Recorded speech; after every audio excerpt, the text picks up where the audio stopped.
Hi everyone, and welcome to a new episode of Days Podcast along with a new video. So yes, we are we are past 100 now. We are really in there. So I want to say thank you so much.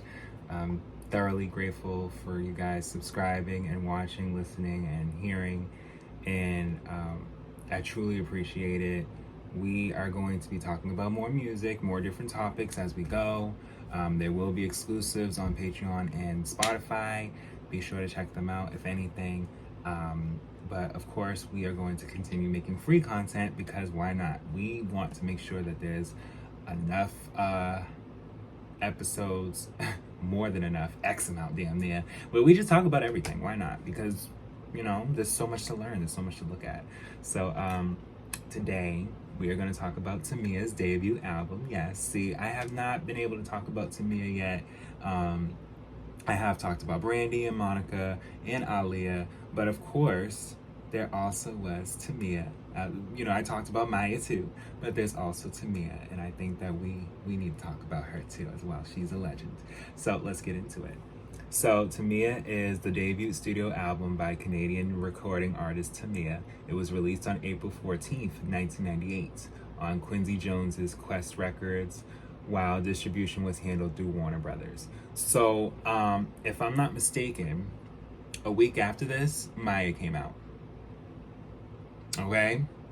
So like I've told y'all in previous videos, debut albums and people emerging in the late 90s, it was definitely a thing. So little did we know, like, okay, this album comes out, then this album comes out. It's like, oh my God, like okay? And everybody has their own lane and story to go with it. So it's just, I'm not on here, and I told y'all in previous videos too, I'm very unbiased. I don't be coming on here on some, well, this person's better than this. And no, you want to find that type of content creator, you can go on over there. I don't got time for that because everybody's great in their own right. I don't got time for somebody being spiteful over somebody when everybody needed somebody's help. In any industry, we all need help. Shoot, I need help. I need help from y'all to make sure that we can be a thing and where we can be all prosperous and doing great things and talking about different topics at the same time. Why not? I want to help those that help me. Period. So anyway, recorded after the release of her Grammy Award nominated collaborations with Jones in the single Missing You. Okay, so she was already Grammy Award nominated. Her contribution to the soundtrack of the 1996 motion picture Set It Off. Tamia worked with a plethora of producers on her debut, including Jermaine Dupri, Tim and Bob, Mario Winans, J-Dub, Keith Crouch, and Christopher Tricky Stewart, many of which would become frequent producers on subsequent projects. Upon its release, Tamia received a mixed to positive reception by critics who complimented Tamia's vocal performance and the progression from her earlier recordings, but found the material uneven. It debuted and peaked at number 67 on the Billboard 200 chart and entered the top 20 of the top R&B hip-hop albums chart. 5 singles were released from the album. Imagination was chosen as the album's lead single. I remember Imagination, child. Reaching the top 20 in Canada and top 40 in both the United States and New Zealand. The album's second single, produced by Tim and Bob, called So Into You, was well received and charted even higher. A remake of Careless Whisper, which was released as the album's fourth single in Japan. A critical success, Tamia garnered the singer 2 Juno Award nominations for Best New Solo Artist and R&B Soul Recording of the Year at the 1999 awards ceremony. Yes. I didn't even know Loving You Still was a single. Okay? So, after dominating local talent competitions through her teenage years, in 1994, Windsor native Tamia performed at a multiple sclerosis benefit in Aspen, Colorado, when she met music manager Lionel Richie's ex-wife, Brenda Ritchie, who was co-sponsoring the event and introduced herself to Tamia after the show.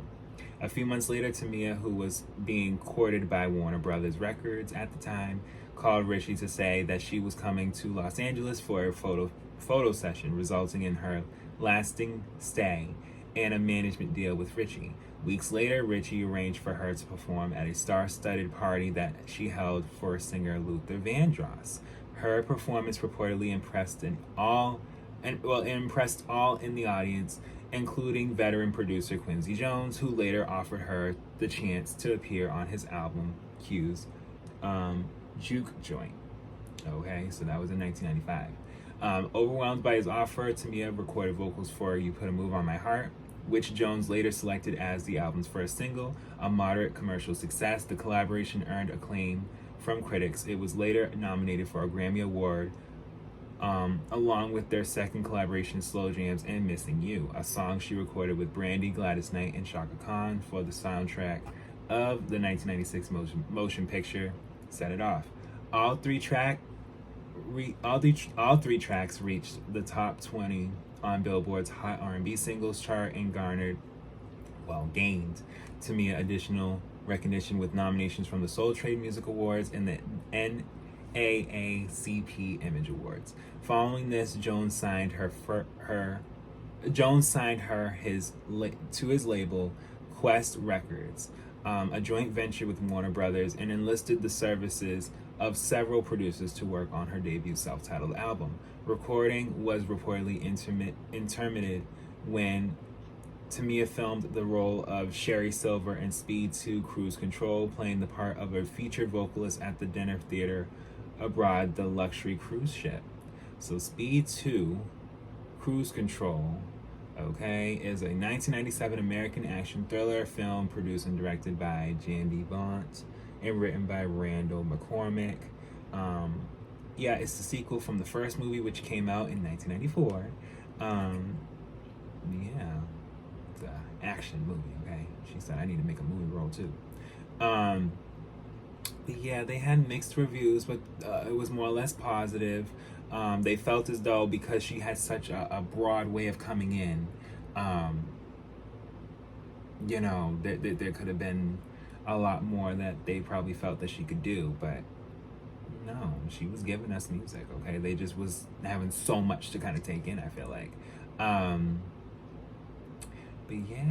Let's look at the track list. So track 1's Imagination featuring Jermaine Dupri. Now that's a good song. That's a great opening song. It made her stand out from everybody else. Like literally, like we already had Aaliyah, we had Brandy, we had Monica. Like everybody had their own way of letting us know, like, I'm here, and this was her way. And I just think that was a best way to start. Along with So Into You, track 2 being right after. Like I was like, okay, no, this is Tamia, okay? And it keeps going. Never Gonna Let You Go. Like that's underrated. I don't know why y'all ain't pushing that song. Like that's a great song. Falling For You, definitely another great song. That's track 4. Show Me Love. There's no skips to this. I barely skipped any tracks on this album. Like this is a great album. Rain on Me. Oh my God, it's raining right now as we fucking speak. So I mean, she went off. She went off. Is That You featuring Jermaine Dupri. Now that's I'm looking for one. Back into the night to day. Listen, don't play with me. She went. Who Do You Tell? Now that's track 9. Is That You is track 7, but Who Do You Tell is track 8. Track 9, Gotta Move On. Now that is really slapped on. I'm sorry if you don't tell me something, but I gotta move on. And I think that applies to even 2024. If you're not here, if you're not trying to be receptive, if we're not making things work, I gotta keep going. I gotta keep living my life. You can't tell me in the midst of you living your life that you live in your life, because I'm already living my life as you're living your life. But you gotta reassure me as I'm reassuring you that as we're living our lives, we can live them together. You know what I'm saying? And that's what she's saying. Like, I don't wanna just be sitting around doing what I gotta do and you ain't here. Or even if you feel like I ain't gonna be there, why you not trusting that I could be? Well, I think that you better let me know what you're gonna do. This Time Is Love, It's Love, track 10. Now, This Time It's Love, that's a great song. It's pretty much just a confessional to me, like just a real song where you're just kind of like, I know that I'm not the perfect person, but somehow, some way, you see something in someone that I don't fully see, and you love that, and I have to return that love in a way, because I feel that with you too. And I think that was just a great song for her on her debut, definitely. Loving You Still, track 11. Now, see, that's. If you could see the way I live my life, if you could see the way I cry at night, if you could understand the reason why that I'm loving you still. And some people don't admit those type of emotions, and especially in such a broad way, where it's like, you know what? I may have broke up with you, or we're not at odds, or or we're at odds, and we're just, the weather is showing right now that this is just, whether it's rain or really hot or really cold or just something, it's just, I know things are off between us, but I still feel something, okay? And then track 12, Careless Whisper, which George Michael originally had did. Rest in peace to him. And I think that it was a great cover, especially from, not just from a man's perspective, but from a woman's perspective. Like, you want to be with the one you love. That's just, and then You Put a Move on My Heart. So You Put a Move on My Heart was already a song that was released as like just a single to just show to me it was around.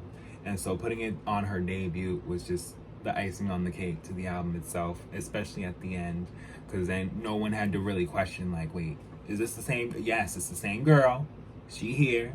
Missing You is not on here, but You Put a Move on My Heart is, okay? And even when I got to the end of the album and I heard You Put a Move on My Heart, I'm like, she sounds younger than what she started in the beginning, but I'm not mad at it, because if we flipped it, okay, it would make more sense too.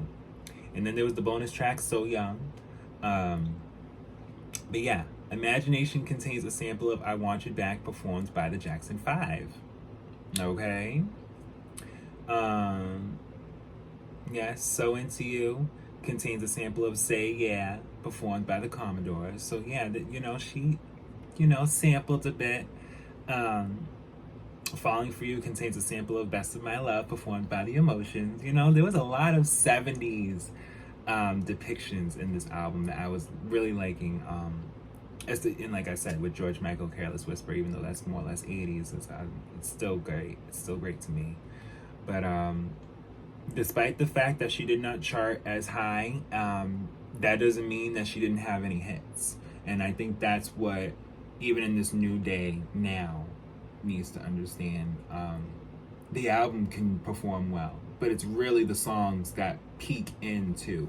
And I think I've had this debate with myself, just literally in the midst of a video, where I'm just like, is it better to have a number one album or a number one song? And ultimately, yes, it is better to have a number one album, because collectively you want all the songs to be something that everyone could be able to appreciate, as opposed to just one song out of 20. It's like, no, like, appreciate the whole project, But yeah, guys, this is the end of our video. I truly appreciate you guys looking and watching and listening, and we will definitely be back with more.